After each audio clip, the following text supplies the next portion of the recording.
What, shall the speech be spoke for our excuse, or shall we on without apology? The date is out of such prolixity. We'll have no Cupid hoodwinked with a scarf, bearing a painted bow of laughs, scaring the ladies like a crow keeper, nor no without book prologue, faintly spoke after the prompter for our entrance. But let them measure us by what they will, we'll measure them a measure, then be gone. Give me a torch. I am not for this ambling. Being but heavy, I will bear the light.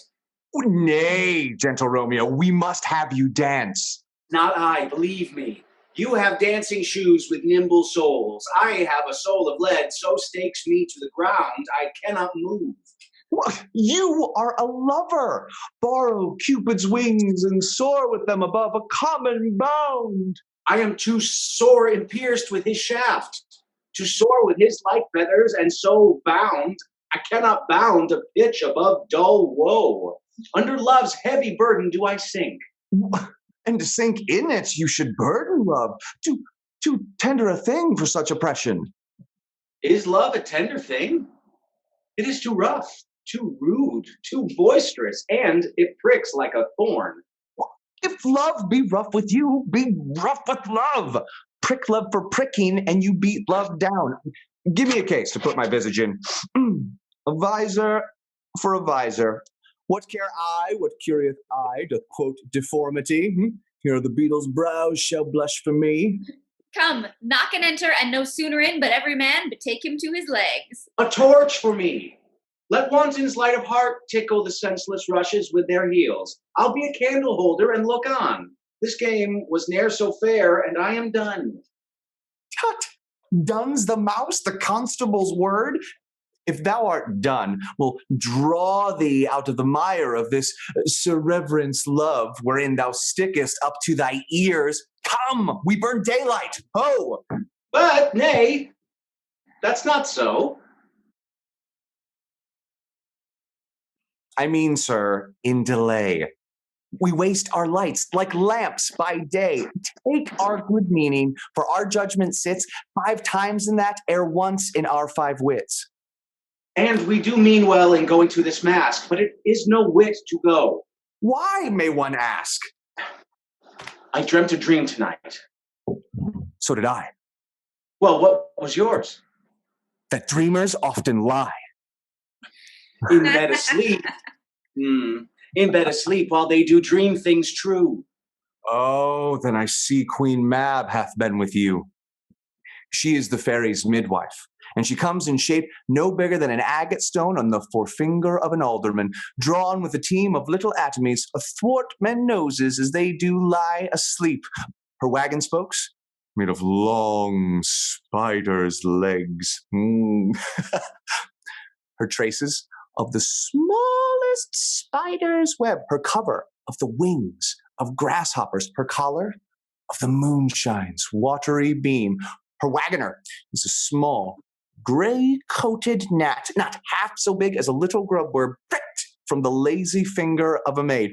Her chariot is an empty hazelnut made by an old joiner squirrel or an old grub. Time out of mind, the fairy's coachmaker. And in this state, she gallops night by night through lovers' brains. And then they dream of love. Or a courtier's knees, who straight on curtsies dream. Or a lawyer's fingers, who straight dream on fees. Or a lady's lips, who straight on kisses dream. Sometimes she driveth over a courtier's nose, and then dreams he of smelling out of suit. And sometimes comes she with a tithe pig's tail, tickling a parson's nose as he do lie asleep. And then dreams he of another benefice. Or sometimes she driveth over a soldier's neck, and then dreams he of cutting foreign throats, of breeches, of ambuscados, of Spanish blades, of health 5 fathoms deep, and then anon drums in his ears, at the which he starts and wakes.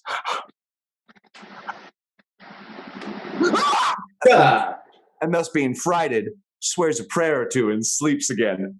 This is the very Mab that plats the manes of horses in the night and bakes the elf-lock and foul sluttish hairs, which, once untangled, much misfortune bodes.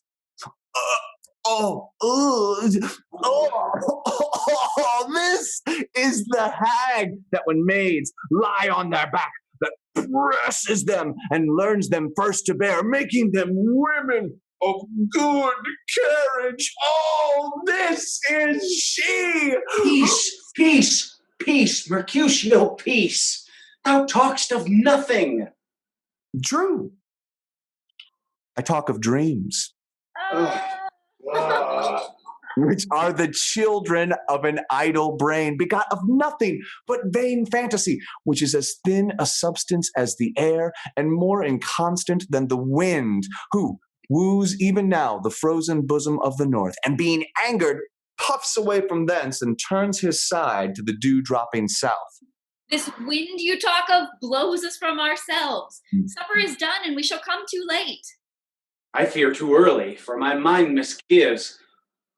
Some consequence yet hanging in the stars shall bitterly begin his fearful date at this night's revels, and expire the term of a despised life closed in my breast by some vile forfeit of untimely death. But he that hath the steerage of my course, direct my sail. On, lusty gentlemen! Strike drum!